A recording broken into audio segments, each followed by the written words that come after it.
सभापति महोदय, आज हमारे देश में जो ऊपर से लेकर नीचे तक शिक्षा दी जा रही है, उसमें व्यवस्था ही एक कारण है जिसकी वजह से शिक्षा का स्तर गिरता जा रहा है। मेरा अपना विचार है कि जो शिक्षा प्रणाली है और जिस रूप में शिक्षा दी जा रही है, वही अनुशासनहीनता का भी कारण है।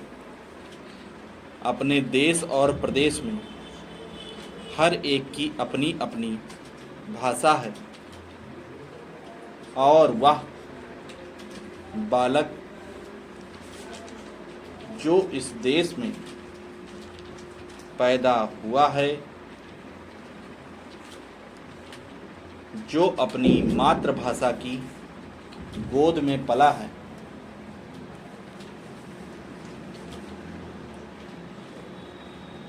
उसको यदि अपनी मातृभाषा में ही शिक्षा दी जाए तो मेरा विचार है कि शिक्षा का स्तर ठीक हो सकता है। जो सबसे बड़ी भूल और कमी सरकार के द्वारा दी जाने वाली शिक्षा के संबंध में हो रही है, वह यह है कि बालक की मातृभाषा में शिक्षा न देकर उसको उस भाषा में शिक्षा देने की व्यवस्था की गई है, जो हमारे देश या प्रदेश की भाषा कभी रही ही नहीं। मेरा अभिप्राय विदेशी भाषा अंग्रेजी से है। मैं यह मानकर चलता हूँ कि जब से यह भाषा इस देश में आई है, चाहे वह किसी कारण से आई हो, इसे आप भी और इस माननीय सदन के सदस्य भी जानते हैं कि उससे बुरे परिणाम ही निकले हैं। कोई भलाई नहीं हुई है। इस देश को जो हानि हुई है वह किसी से छिपी नहीं है। हम देख रहे हैं कि हमारे यहाँ जितना फैशन बढ़ रहा है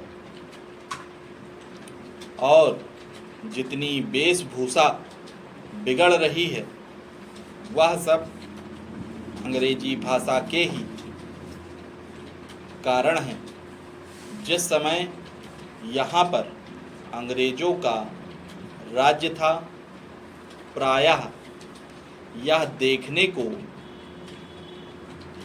मिलता था कि वे लोग जो विशेष करके किसी न किसी तरह से सरकारी पक्ष के ही होते थे, अंग्रेजों से मिलने के लिए जाते समय अंग्रेजी वेशभूषा का ही प्रयोग करते थे।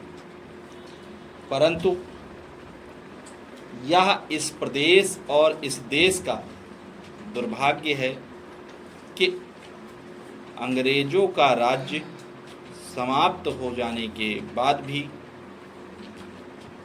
लोग उनकी वेशभूषा को पहनते चले जा रहे हैं।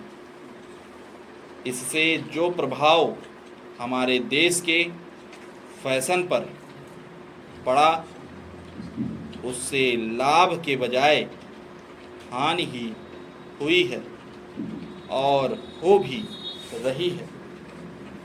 मेरा ऐसा विचार है कि अंग्रेजी वेशभूषा से इस देश को बहुत हानि हुई है।